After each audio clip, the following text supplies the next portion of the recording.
नमस्कार, मैं संजय लांबा। आप देख रहे हैं भारत टीवी। आपका स्वागत है।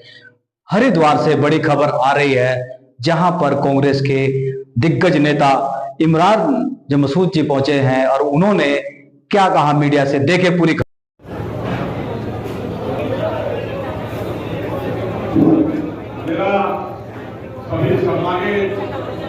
हमने पूछ के गठबंधन करना है क्या?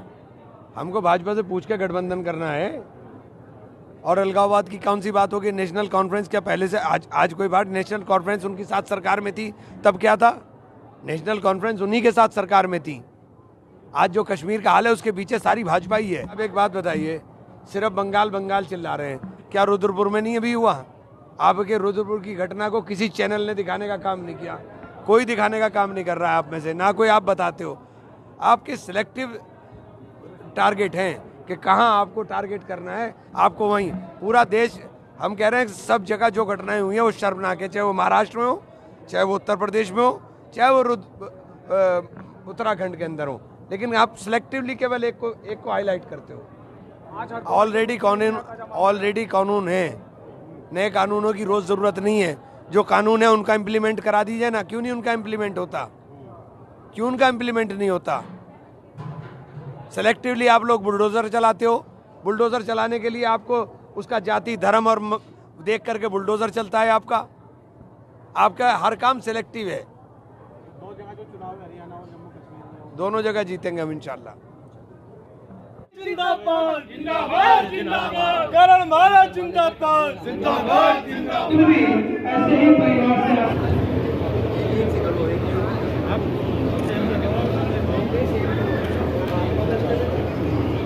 एक तो जिस नेशनल कॉन्फ्रेंस की बात ये कर रहे हैं, क्या बताएंगे मुख्यमंत्री जी कि इसी नेशनल कॉन्फ्रेंस के संग हमारे अटल बिहारी वाजपेयी ने सरकार बनाई थी या नहीं बनाई थी? तब ये शुद्ध थे या ये वॉशिंग मशीन में थे उस समय? और अभी कांग्रेस गठबंधन कर रही है तो अभी चोर हो गए हैं? पीडीपी के बारे में क्या कहेंगे? शहीद साहब की पार्टी, वो तो साफ अलगाववाद की बात करती है, वो तो आतंकवादियों को सपोर्ट भी करती हैं और खुल के करती हैं। उसके संग इनने गठबंधन किया था, उसमें भी कुछ जवाब दे दें हमारे हजूर साहब। ये भी बता दें कि जो कंधार की घटना घटी थी, कंधार में आतंकवादियों को छोड़े थे, उस पर भी कुछ जवाब दे दें। ये भी बता दें कि पुलवामा की घटना किसकी सरकार में घटी थी और जिसकी आज तक जाँच नहीं बैठी। मेरा इनसे एक और प्रश्न है, ये भी बता दें कि कारगिल की घटना किसकी सरकार में घटी थी। पहले अपने गिरेबान के अंदर झांके और जिनके घर पत्थर शीशे के होते हैं उनको दूसरे के घरों में पत्थर नहीं मारना चाहिए।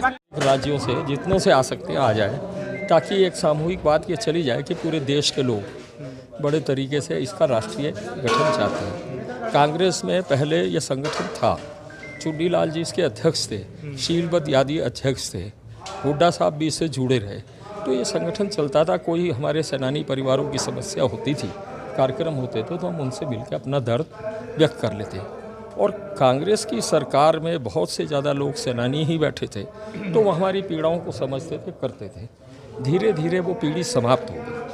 वो पीढ़ी कांग्रेस का हित और अहित भी देखती थी और वो कोशिश करती थी समाज में जो आरएसएस दुष्प्रचार करती है उसको दूर करने का प्रयास भी करते थे। उस पीढ़ी की समाप्ति के बाद कांग्रेस ने किसी संगठन का निर्माण नहीं किया और दिक्कत ये आई कि वो दूसरी और तीसरी पीढ़ी, वो ये सम्मेलन आज इसके लिए मील का पत्थर होगा।